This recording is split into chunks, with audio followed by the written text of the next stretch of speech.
I'm Anna. I'm Ben. We're AutoSave. Welcome to our channel. Today we're watching Made in Abyss, Season 2, Episode 10. I think this episode might be important.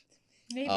And maybe action-packed. Terrifyingly action-packed. Yeah, that's what I'm expecting. Yeah, last episode we ended off with Faputa entering the village, right? Reg threw a hole in the wall, and now she, as well as Gabaroon, are present in there, and she's like, nah, Gabaroon, let me handle this. We also got a little quick clip of Nanachi and Bailoff interacting, which leads me to believe that they're going to get in on the action as well. And I just have to compliment one of those ending shots we got of Faputa leaping to the screen in the background is white and Faputa's leaping towards this group of hollows. It was a very iconic and a very powerful moment to kind of stop on. Yeah, and what the fuck is Ma? Who is Ma? Like, is Ma the secret to the Abyss? I don't trust Ma. Ma infiltrated this village. Ma isn't supposed to be here. Ma's not a hollow. Throughout last episode and our discussion to last episode, my opinion of Ma has changed significantly. We need questions answered about Ma. We need to know more of Ma's backstory. I don't think we're gonna get it. I hope Ma doesn't die. Ready? Yeah. Sweet. I think I'm rightfully very nervous right now. I have chills already. Okay. Why would you do that? Why would you hope they reach her? My value and memories. It's like he's gonna give himself over to her. It does seem pretty sacrificial.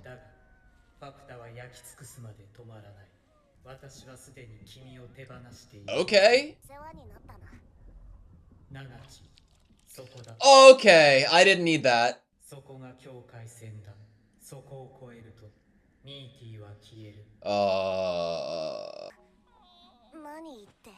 That you can't take her with you. That makes sense.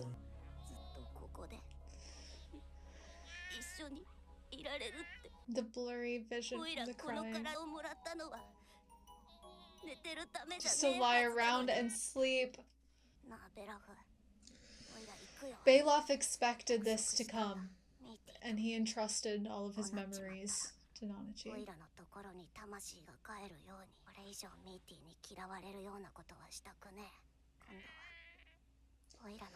Oh, rather than having Reg do it. Wow. They're like, oh yeah, you hated and cried seeing this in season 1. Just gonna make you do it again. Going on a journey with. I feel like this is a much better way.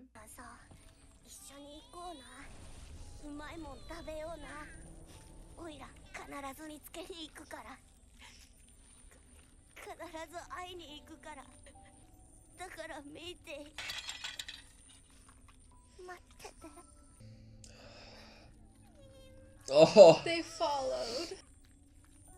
What is that? What are they giving her?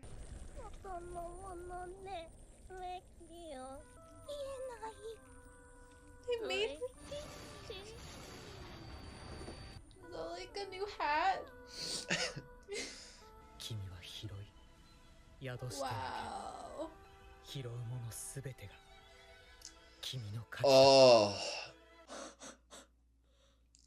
What an opening. Rico has a new haircut. Nanachi has a new hat. Reg has a new form. Reg has a princess, and he's a prince.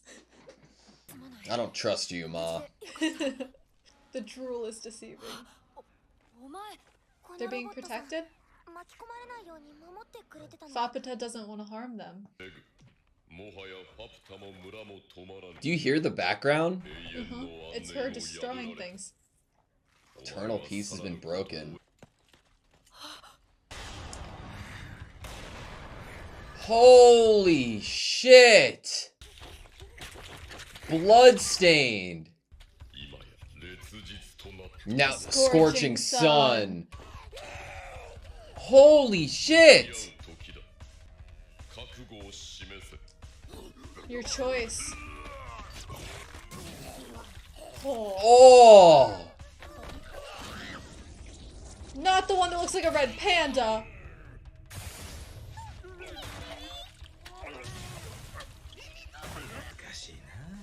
This'll be difficult.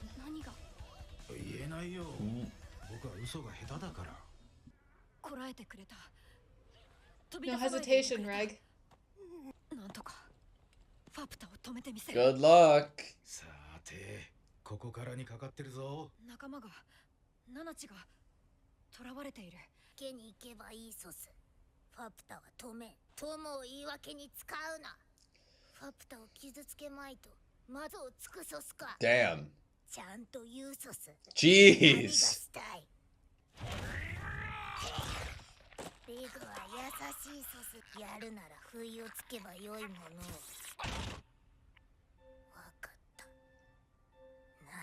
レグが何をすべきなのか。 What you're meant to do.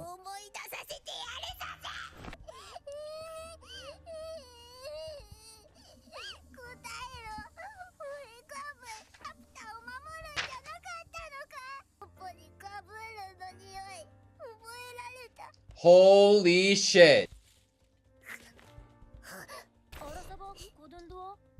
A different language? Symbol. His helmet, it looks like what she wears around Yeah, her. it does. It is. Oh my god.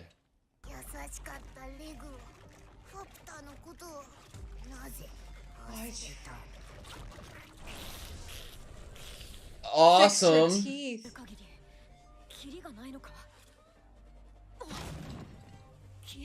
She'll just keep getting healed by it.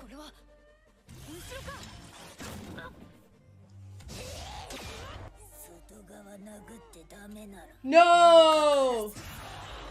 Oh shit! No! No! Oh! Holy sh! He still saved that one.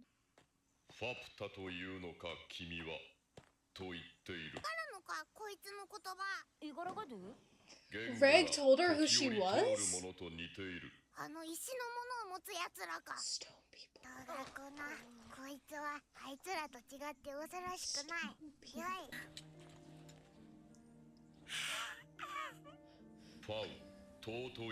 Noble maiden. Immortal noble maiden. This is definitely adding more to like the Liza naming Reg to me. I don't know though. Time's weird, man. Clocks aren't real. It is considered okay.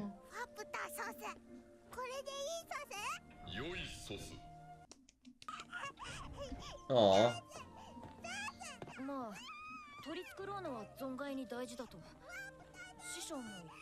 Okay.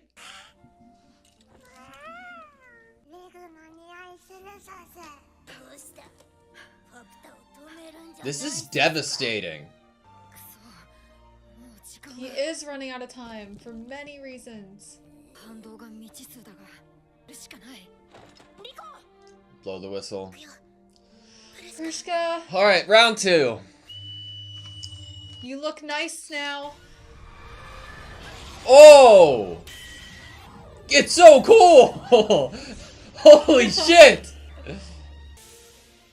Oh my god!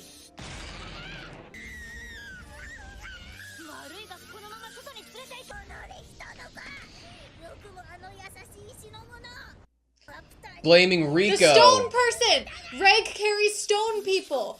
Originally.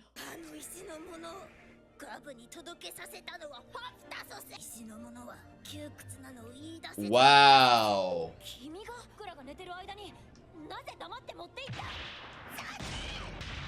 Who doesn't love conversations in a battle. What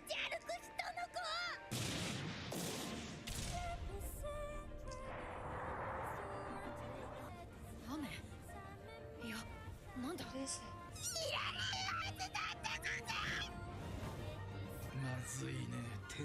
it? Iron Rain.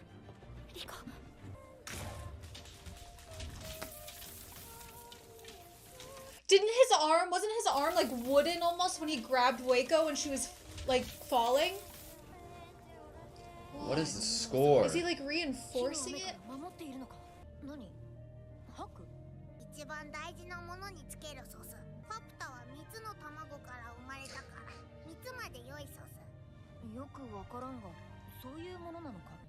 君は母上を殺さねばならないのか。間、蝕まれ続けるソース。母はようやく眠りを取り戻すソース。の体の中に戻れぬのと同じく。Wow. 中に入れんソース。 That's a way to put it. 何を試せられんソース。レグに営みがあり、文化が育まれていることに変わり、我はたびたび立ち入っている。を知った上で、ファプタはやらねばならぬ理由。生き物のサガだ。書き換えできる言ってたソース。ああ、そういう光を出せるのだが、使うわけにはいかんのだ。次撃てば、僕どうなるかわからない。So it was already like on the fritz basically. I'm also searching for Haku. I've got something I was asked to do. 君に手を貸す。何をしているんだい？これはレグソース。僕が旅に出てもレグを忘れんように。They were there when she brought him back here.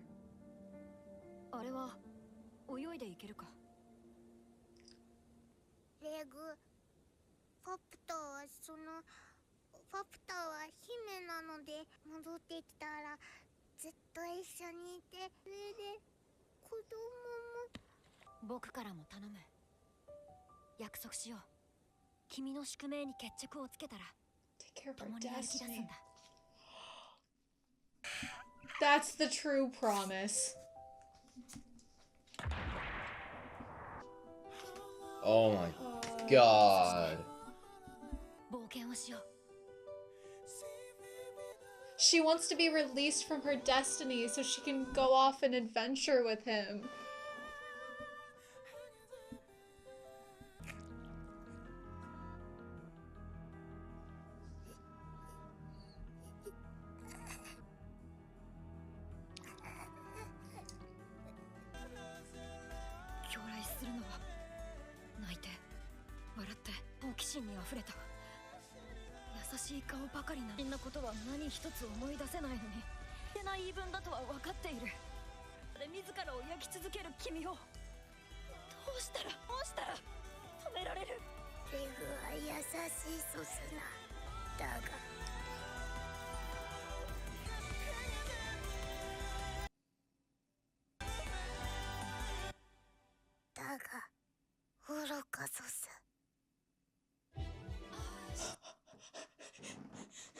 Okay, that was Made in Abyss, Season 2, Episode 10. I think that might have been one of my favorite episodes all season.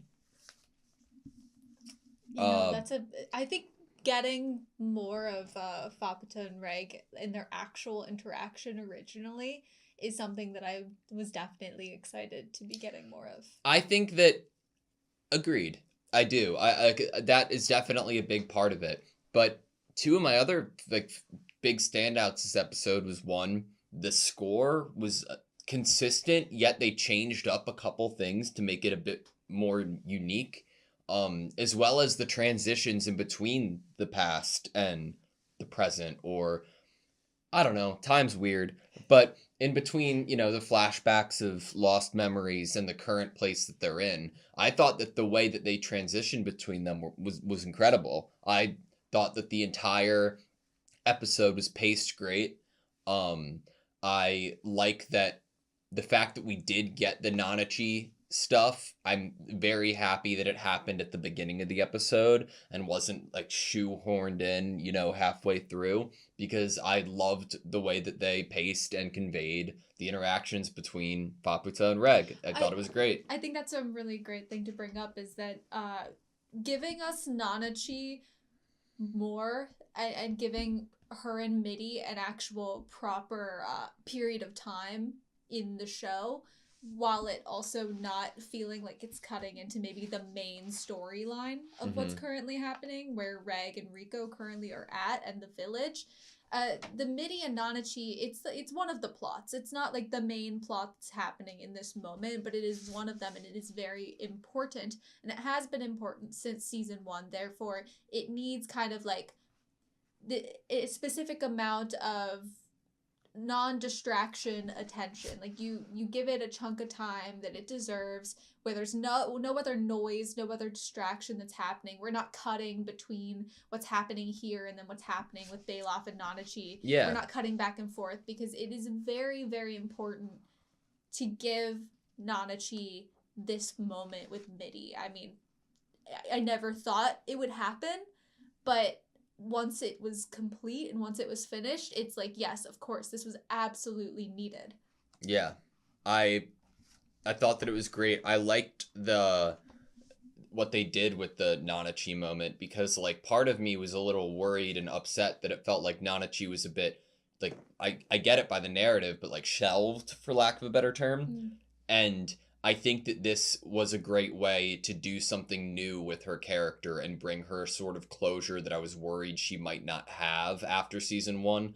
I think that even with the movie in like involving Bondrewd, like it's much different to find somebody, to ask somebody to do this horrific thing for you, than to actually do it yourself and show yourself, more importantly, that you are capable of being that strong and doing this thing. It also it bleeds into the main current like plot line of this season too, with the fact that we now know as viewers that we were hearing about the past from 2 characters that were back then telling it to, or showing it to, 2 of our current main characters.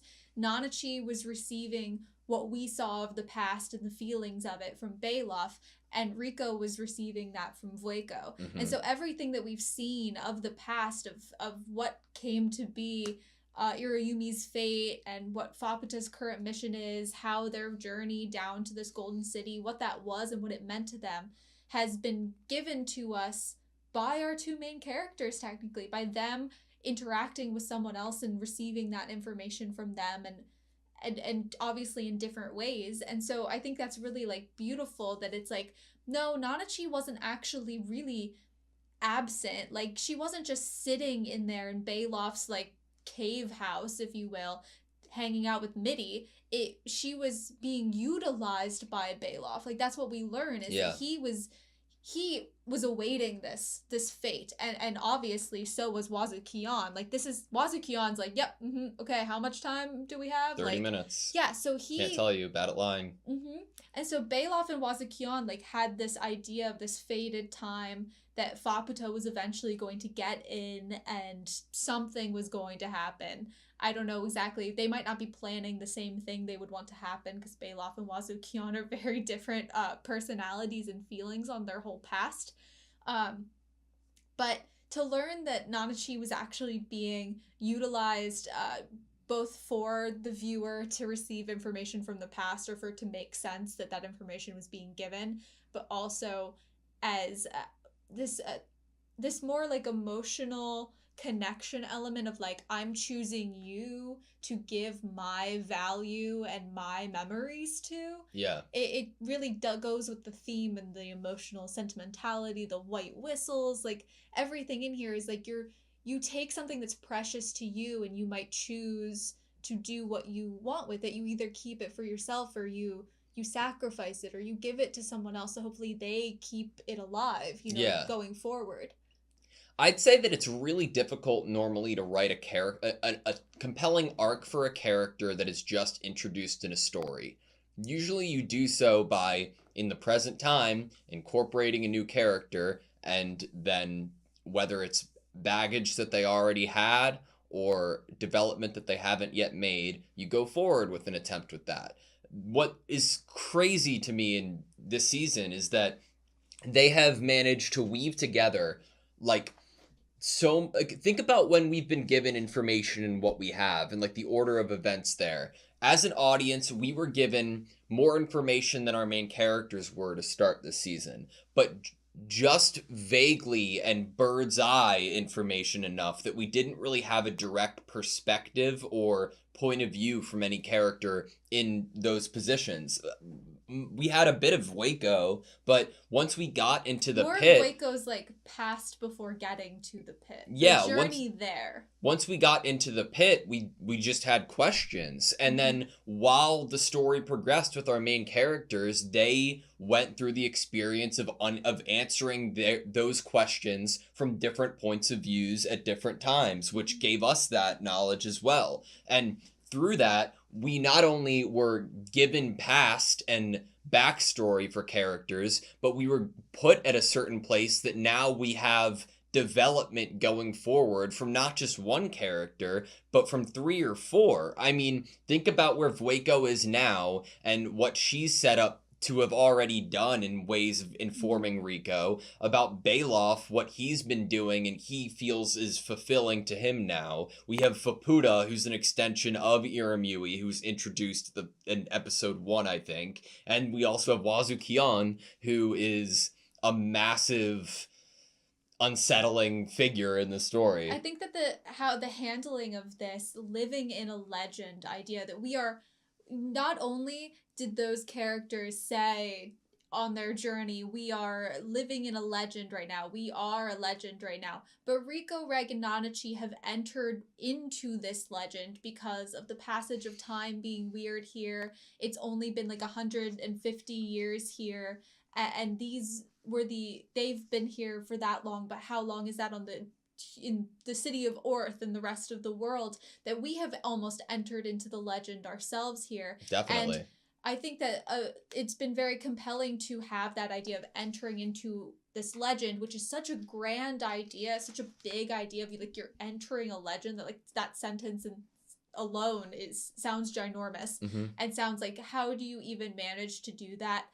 And I think because that's a big pill to swallow. Like that word is huge and that idea is huge. And I think that they utilized that kind of fragmented giving of information, visuals, story, lore to the legend. It was fragmented. We're piecing things together. We're slowly learning more from other point of views. It makes the legend feel more full. One of our biggest compliments about the show when we first started it was that the introduction of the lore of the Abyss was done so well.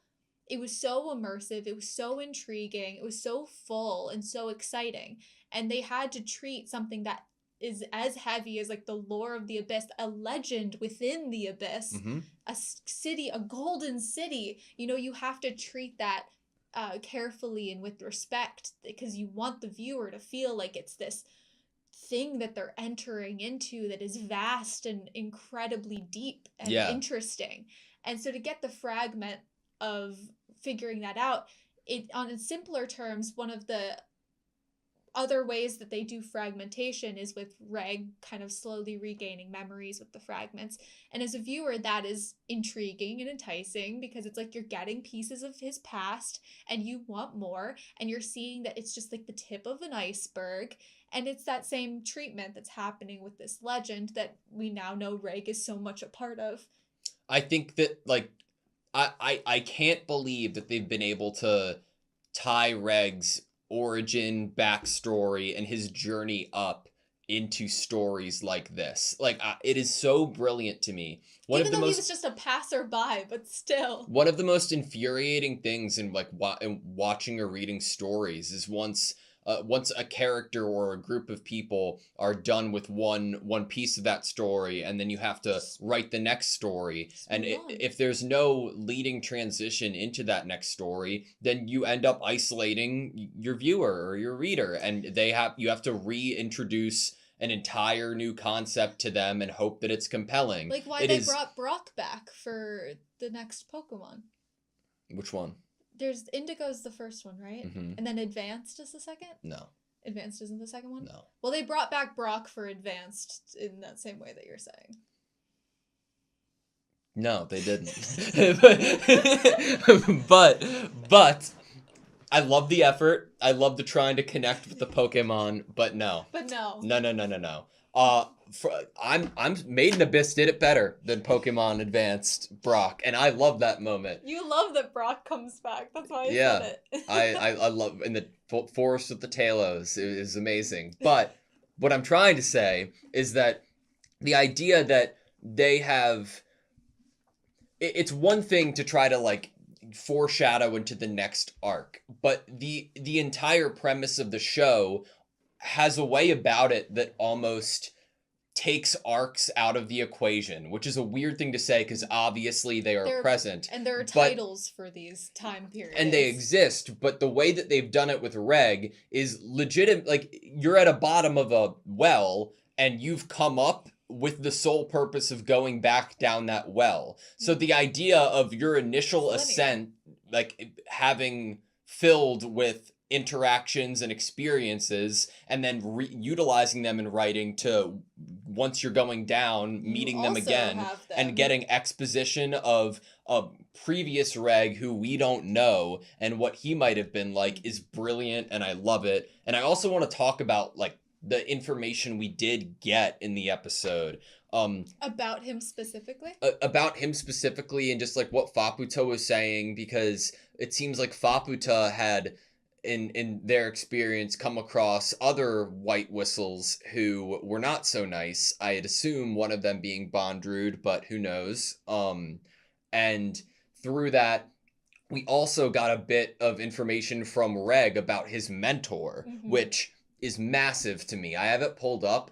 Well, my mentor did say that it's important to keep up appearances. And this is right before he gives the goggles. We have to think that it's Liza. We have to speculate that it is. One, right when I heard that, I was like, oh, damn, did Liza say that at some point? I don't think she did, but I could see it be something she would say, even though I don't know this character at all. But the idea that Reg knows his name and is named Reg is the sole purpose of me thinking it's still Liza. Like, it's either that or the time's really fucked up, which I don't think is the case, because Reg is saying that he needs to go to the top. Haku. Yeah, to get his Haku, which I'd assume to be Rico, right? So I would think that it's a bit more credence to the thought that his mentor is Liza. I would agree with that. I think that it just narratively alone, it makes a lot of sense for Liza and Reg to have an actual connection and for that mission to go get Rico to be from Liza directly. And why would Reg necessarily go do something like that and call it precious if it wasn't a mission he was doing for either someone that was precious to him already or that he thought the person that he was going to get was precious? The one thing that threw me, like, that came out of left field and threw me for like a curveball was the idea that Reg was saying stuff like, I'm gonna come back, we'll set off hand in hand and go off on our own adventures. Obviously this was before he lost his memories, but that's a lot to say going forward in this story, thinking about, you know? Right. I mean, I think that that's a nice touch to add when we get Nanachi saying goodbye to Mitty, the person she originally wanted to go hand in hand with on adventures. And now in that goodbye, she's like, I'm traveling with two people. They know about you. And like, I'm excited to go forward with them. And to know that Reg had originally wanted to, desired to, and promised to go forward in adventuring and in life and staying close to Faputa, and then because of the memory loss, I just imagining how much pain that would be for Faputa. Like, she's already going through immense pain, but I feel like this probably fuels it even more. Imagine, like, you have this destiny that is not even your own volition, really. It is something that is you were born to do. It was something that you are constantly feeling like you have to do. You have to avenge your mother and all of your siblings, like this really heavy destiny. And to be told by someone, like, when that's all done, when you've taken care of our destinies, we will just go off together and like be happy and have laughs and smiles and an adventure. And then for him to come back, and not only does he not remember you, but he's treating these other people like they're way more precious to him than you are. I'd imagine you, like, if you're Faputa, your future has been taken away, which will only drive you into your one and only goal right now. Yeah, and that she wouldn't even care if anything bad happened to her here. If she had to take down the village and she goes down with it, would she even care? Because now she probably feels a bit abandoned. And also, like, lashing out at Rico is still a major worry on my end, because we end the episode off with Faputa kind of being on top in a way in terms of the battle, but also, like, literally she's, like, lunging towards his face. And her having, like, some type of advantage on Reg because of, as she says, his kindness and his foolishness, I am worried that Rico would become more of a target, like almost a person to blame, that is, as she blames this village for hurting her mother, she would probably blame Rico for taking away her future. This place and these people took away her mother's future, and this person might be taking away her future, and that is something that worries me. Yeah. Gabaroon was like one of my favorite characters in the series.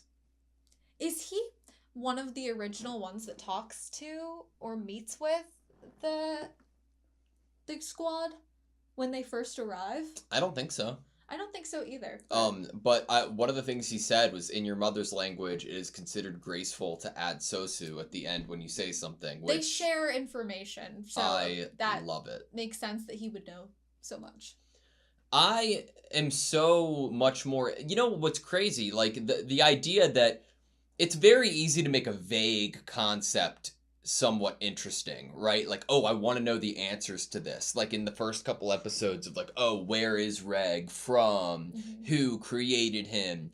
Like, even though we're getting a little bit more as we get further and further down into the abyss, my curiosity's only grown with more answers I get, which I think is a hard thing to do, right? Like, give somebody answers to the question that they're waiting to be answered, and then while you're giving answers, their inquisitiveness is only growing. I love this show, man. I'm really nervous because I'd assume there's only 2 episodes left. I am also incredibly nervous, but I just wanted to talk about this journey that we're on in terms of like Reg and his growth. We thought that the memories kept coming up as like he needs to regain these, and obviously that was before we even met Faputa and knowing that those memories were gone as well, but that he needed to regain these in order to be able to fully protect Rico and fully complete this mission that he wants. But other than those memories, there was a major like kind of hurdle, a personality trait of his that was a hurdle for him in order to protecting Rico. And in the last 2 episodes, we've kind of brought back one of what that was, put it to the side, as in gotten over that, but then realized what another character personality trait or flaw that could be a weakness of his is. So we go from hesitation being like from season 1, Reg, you're hesitating, and then last episode we get Wazukion using hesitation as a word to describe, you know, Voiko and Reg and both of them even, I would say. I don't remember exact quotes, but I feel like the word was kind of used for both of them in different instances. And then we see, you know, once he's heard from Voiko the fact that these things that he wasn't necessarily hesitating, he was trying to piece together what the best plan was, and he was like, oh, but if this is the balancing, then this and this and this. He was misinformed. Once he was informed by Voiko about the fact that the balancing wasn't going to be stopping Geronimo, then he went into action. There wasn't a hesitation there. He was like, I can't hesitate. And then at the end of this episode, we learn kind of what his, even maybe his main weakness is, that the hesitation might have even stemmed from, is the kindness. Is that because he's so kind, he doesn't want to be doing these things, and he could be foolish. He could be he wants to give people the benefit of the doubt. He wants to give them an out. He wants to protect them, and he wants to save them. Thinks that like sharing your like genuine like, if you open your heart to someone, how could they not open their heart back? Like, how could you not reach them? Yeah. I'm scared for what's to happen next, because the kind but foolish Sosu line at the end with like the image that we got, we didn't see anything too gruesome, I think, which is, you know, a good thing, but it didn't give me a very confident feeling for if Reg's going to be conscious at the end of... So we're in a tight... at the beginning of next episode. We're in a tight crunch in terms of his consciousness in general. Well, he already passed out and then woke back up. And then afterwards, we haven't seen him use his, you know, incinerator again, but it's still, like, this looks like a pretty big hit that Reg's taking here. Right. Do we have to eliminate Fabuta? Like, do we actually have to? This show, it risks doing those really those things that we as the viewer are like, there's no way they'd actually do that, and then they do it. I mean, come on, like, Prushka's still in the story, and we were like, there's no way, you know, Bondrewd's gonna do that, and it happened. I think that there's room for Rico to do something here. I think whether it's with the mother connection, the connection of Faputa's bad experiences with those with white whistles, or just the nature of what Rico's belief is should be happening to the village itself. I think if Reg is incapacitated, there's a little bit of room for Rico to do something, and a small bit of room for Nanachi to show up and help as well. I gotta put Vueko on the table too. True, I agree with that. Narratively, for this story, if the village is crumbling down and we are killing the mother in order to free her, I feel like to end that narrative or to end that story, we have Bailoff seeing this as his inevitable end, but we have Wazukyan keeping Vueko captive in order to watch what is happening, and he has some idea of some things that could possibly be happening that he's not going to be saying to Vueko. And I feel like utilizing that character, I think there's still time and energy and possibly more reason in the narrative to utilize either of those three characters in whatever is like the inevitable ending of this chapter. I agree with that, but I'm going to be honest with you. I cannot get a read on Wazukyan. No. That guy is hard to read. He's so hard to read. I still have very little understanding or guess. Like, when Rico was like, I know what you know, like, she was calling him out, like, she was realizing things about him. She was like, oh, you want me to explain how I figured that out? I'm like, yes, please explain to me how you dissected this man's character and what he truly wishes. This'll be difficult. You know I'm bad at lying. You know it isn't difficult to say that, or who isn't hard to figure out? Fucking Ma. Sadist piece of shit. My favorite part is that you see Mookie being like, oh wow, we're watching all these people die, and Ma's just like a drool hanging down, just like no sweat droplet, just like, Ma! Red flags, like, man. Are you not witnessing all of these hollows being slaughtered? Like, red flags. If Ma comes with us, Pink I'm flags. never watching the show again. What? Yeah. If Ma comes on the adventure, I'm off of it. What's like is ideal that we have Nanachi, Faputa, Reg, and Rico all going forward from here? That'd be awesome. Leave Ma behind. I think my ideal would still be for like maybe Vueko and Faputa to like be together or something. I think Ma needs to die. Like, no, not even just like saying it to like narratively? You think I Ma think needs so. to Probably. Why? What else is Ma gonna do? Say Ma. And do what? Stay there? It's some relief. It's a relief character. You need a relief character in a show Yeah, but like I don't this. see a relief character coming with us on the adventure. Plus, it's like, okay what is Ma there gonna would be left for Ma here? Ma would totally sacrifice themselves too, so it's like, Either Ma, like I said, is the true villain, or the mastermind. they're gonna die. Either way, I'm pretty happy. I want to know who Ma was. Not my Haku. That's for sure. You good? Mhm. Thank you guys so much for watching this video. Please like, comment, and subscribe, and we hope to see you next time.